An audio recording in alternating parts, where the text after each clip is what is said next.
How nice will it be to have the home crowd behind you on Friday in a championship game, and looks like a sellout crowd, and just with all this, how loud they've been all season.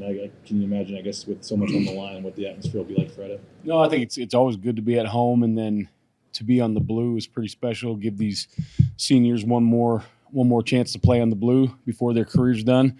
The crowd here has been unbelievable all year. Even day after Thanksgiving, a lot of people probably could be doing other stuff out of town. Students out of town. The crowd's been Bronco Nation's been awesome the entire year, so it'll be great. It'll be awesome to get a big time game on the blue. That there's obviously a lot at stake.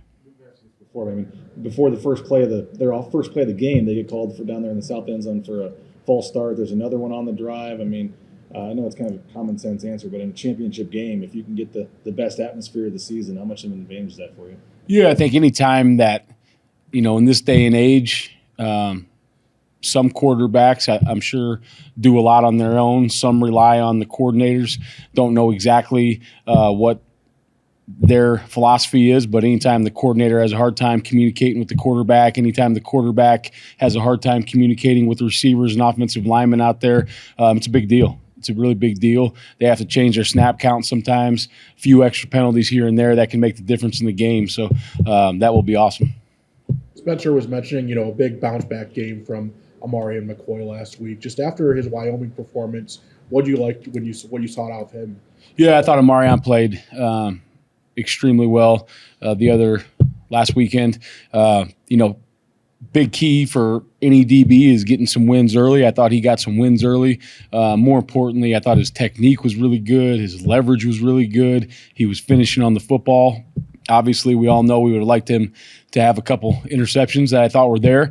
But getting that confidence back, I think he'll be in position to get those interceptions the next time. So super happy for Amarian, Devon, Jeremiah, those guys. Rodney Robinson had an unbelievable football game. So I'm really proud of those guys. You mentioned the interceptions, and there's the one that could have been the pick six, but later in that game on that last fourth down stop, looked like he might have had another chance at one, but he made the play to just knock it down and not go for the interception. And just how smart of football is that? And just in that situation, what's that say about his unselfishness? Yeah, I think we talk about situations a lot.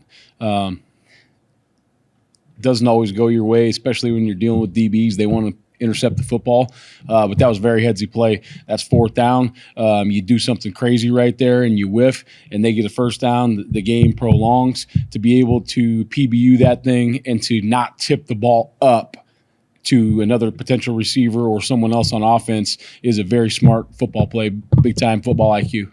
When it comes to Marion, he targeted him something like 13 times in that game. How early could you kind of sense that was what Oregon State kind of wanted to do? And then what does it take for a defensive back to – that's a pretty high volume, obviously, to be targeted that many times. No, I think, we talked about it. Me and him talked early last week. That wasn't his best performance at Wyoming. He knew that. I knew that. He handled it like a man. We talk a lot about where there's problems, there's opportunities. And we told him there's going to be opportunities. You are going to get targeted this game. That's the nature of the beast. You don't perform well one week, the next week you're going to get tested. And I thought he stood up to that challenge. I thought he practiced well all week last week. But couldn't be more proud of the way he handled that whole situation. You got Harsh Malik Williams coming up. He's a guy, pass, design, run, scramble, fix broken plays. Just what are you expecting else of him this weekend? Yeah, I think he's really made this offense go, as he got in there. And the first time we played him, we knew he was going to be the quarterback. We had a little film on him, not as much. He can make some design QB runs. Probably didn't give him enough credit the first time around. We had played Mateer, and I thought, that man, that's a fast quarterback that can really go, which I still think that John Mateer is, but I don't think we gave him enough credit for the way he can get slippery and get out of trouble and avoid tackles. Like you just watch the film over and over and over. The pocket breaks down, he's out. An RPO breaks down, he's out, and he's making people miss. That people got a spy on him. He makes a spy miss, and he's gone. So he can do a lot of things to extend plays, and I think he's a really, really good football player. You had 6 sacks in the game, which was a really good total against them. Why do you think you had as many as you did, and how do you get maybe a similar number this time? Yeah, I thought, well, first and foremost, the last time we played, I thought our defensive backs did a really good job staying in their technique, and we had some things coverage-wise that they executed really well. Obviously, our defensive front is they can get after the quarterback. So anytime you put those pieces together, you're going to have success. And then I think we had a good third down plan that was put together by the entire staff. And I think that this week we're working towards getting all those different situations formulated right now. And then as we get through this, I hope we have a similar plan. After you guys were able to contain Ricky White in that first game, going into this game, how much do you kind of weigh, well, what works versus that they're going to change how they attack it, so you're going to have to counter to change that too? Yeah, I mean, handling Ricky White in itself is a huge task, especially when I think UNLV is the number 4 rushing offense in the country right now. So combining those two pieces, it's hard to just say we're going to eliminate this one, because if you try to eliminate something, something's got to give on the other end. But I think when you play a team twice, you got to have new wrinkles. You got to have new things that you can show them. They'll have new things they're going to show us. And this is obviously a conference championship game, so there's nothing to hold inside the coat pocket for later on down the road. So I think we're going to see their best, and they're going to see ours moving forward. According to Spencer, that there's an outside chance Tubner could get out there this week. I mean, said he was out there today doing some stuff. Just to see a guy like that with the injury he had, trying everything he can to get back for this game, what's that say? And obviously he's had pretty good games against UNLV in the past. Yeah, I think the team responds well to that, just to see how hard and how diligently he's working to get the rehab. And we talk about it a lot, like it's just another Monday in the building. It's week 12 or 13, whatever it is. We got to do this again. It's the same thing over and over. Alex Tubner wishes he had just another Monday. Some of the other guys in our team wish they had just another Monday, and they don't. So we all have to look at how he operates and see that it's bigger than ourselves. I mean, shoot, we go out there for our dang pregame walkthrough, 5:30 a.m. or whatever. It was dark outside still. He's in there in the indoor working out with the trainers. So I hope he can get back out there. Obviously, we're not going to push him to the point that he needs to be pushed past. But if he's ready, he's going to be in the lineup and he's going to be ready to go. If he's ready to play partially, he'll do that. But any way to get him back on the field is a win for the Broncos. You brought up Rodney subtly just a moment ago. He suited up against San Jose State, didn't play. You've had him the last 2 weeks, and defensively, you guys have been pretty good the last 2 weeks. When it comes to a team like UNLV and setting edges and tackling all this stuff, how important could a guy like Rodney Robinson be in this matchup? I tell you what, very important, number one. Number two, couldn't be more proud, couldn't be more excited about Rodney Robinson. He has made sacrifices for this team. He has played on multiple special teams. We have asked him to play multiple positions, to learn other positions in case of injury and back up those positions. And he has done it with a smile on his face to his best ability. He has been an unbelievable teammate. He is definitely a huge part of the success of our team this year. So Rodney Robinson will be paramount in this game. Ahmed, I know, I think the thing about him that stands out to me this year is, you look at, his overall sack numbers, and they don't mimic what he did last year, but his pressures are through the roof. He's hit the quarterback about as much as anybody else in the country. He's had, at least half a tackle for loss in 11 of 12 games. What would you say about Ahmed's consistency? And it feels like that was kind of like the next part of his evolution is game in, game out, being the same dude. Yeah, I think his consistency is really, really high. You watch the film, and there's a couple sacks out there like we talked about before that he maybe missed or hit the guy and somebody else cleaned it up. So maybe his sack total could be as high as it was in the last year. But I know this: he's playing at a really high level. He's playing better football than he did last year. He's playing well against the run.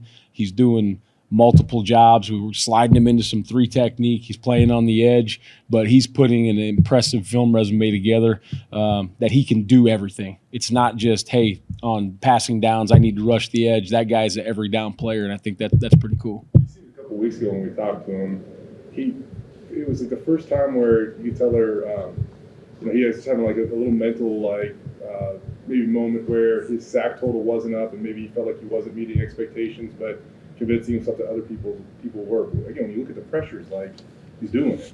So I don't know how have those kind of conversations gone with you and him to still realize that results are there, even though the most notable one might be a little less. Yeah, I don't think it takes too much because I think Ahmed understands, when you try to do something out of character, out of what your job detail requires, that hurts the team. And the last thing that Ahmed wants to do is hurt the team. And I think that's why he has played unbelievably in the run. And once again, sometimes stats don't show up. Other people, it's easy to get a tackle when Ahmed has collapsed the whole edge and the tight end and the tackle are trying to double team him and he's still penetrating upfield and collapsing the edge and there's unblocked players. That's easy to make a tackle. Doing the stuff that he does is not easy at all. It's not fun. But once again, he does it with a smile on his face to help the team. Tipping your hand too much. You get Andrew Simpson back last week and played a good amount of the game. Mm-hmm. I know he's known kind of as that splash player guy. He's made some splashy plays against UNLV these last 2 games. Why is he? Why is that the matchup he seemed to kind of thrive in, I guess? Yeah, I don't know. I think sometimes players like that they have a way to find it. Some of those guys that you watch in the NFL, they got a way to get the ball out. They got a way to get an interception. They got a way to make a play when the team needs it. And I think those big environments spark him even more. It didn't, and I don't have an answer for you. I wish I did. If I did, I'd have a whole bunch of those dudes on the team. But it's just one of those things that certain players, man, and when the lights get bright, they get brighter, and plays seem to come their way. A rematch with UNLV. Any gut feeling on does an offense have more of an advantage in a rematch? Does the defense, and then maybe what are the benefits from the defensive side facing a team for a second time, and what are the pitfalls? Yeah, I think there's definite benefits and definite cons on both sides. I mean, we've got a ton of tape on them; they've got a ton of tape on us. Some of the games that they've played won't have much relationship to what we're going to do. Some of the games we've played won't be very beneficial to them. I think you have a great feeling for their personnel now. But an offensive coach, there's a lot of shifts and motions you can create and run the same play. Defense, you can dress it up a little differently and run the same defense, but there's still a lot that you have to prepare for. And I think anytime you get in a championship game, you got to forecast ahead a little bit of what are these wrinkles going to be. I mean, last time we saw him, I think we saw on balance like 10 times. And, that wasn't something that we were 100% ready for. Obviously ready for unbalance, but didn't expect it to be at such a premium. So what's going to be the next evolution in their formation and motion and shifts and those kind of things? Look at rushing totals and Boise State and UNLV aren't far off. The biggest difference is you guys got one dude and they got like 4. What's it like to kind of just prepare for that? You talk about wrinkles, like how much more can they throw at you? How different are all those guys? Yeah, I think the biggest thing is anytime the quarterback is a good runner, like they've created an extra gap by him being able to pull the ball and run it. So those are things you got to account for in each one of your defenses. If a guy's going to stand in the pocket, You know, you may have to account for something else, the way he can read coverage and those kind of things, but it's not creating the extra gap. So when you can run your quarterback, that always causes issues. It takes us more time to make sure that we're gap sound in every defense we're facing. So I think just that element, not only does having the quarterback that can run it and get some yards, that bumps the stats up, but that makes everybody else's totals go up too when they're accounting for him in the count. Do you feel like you know Hodge better than the first go around? I mean, when you look at like those first 3 games, I mean, he was throwing some pretty big yardage totals. And ever since he played you, it has kind of, I don't know, he hasn't quite had those like 275-yard games. It's been more balanced out. Do you feel like you guys know him better, or? Yeah, I mean, I think everybody knows him a little better because there's more film out there. And some of those totals, obviously, like they played San Jose in a monsoon, so I wouldn't hold a passing total like that against anybody. A couple of those games they've got up big and haven't needed to throw it, so you can make stats always whatever you want of him. He's still a very good passer. They still got really good receivers. I think that they can air the ball out if they need to. Thanks, gents. Thank you, guys.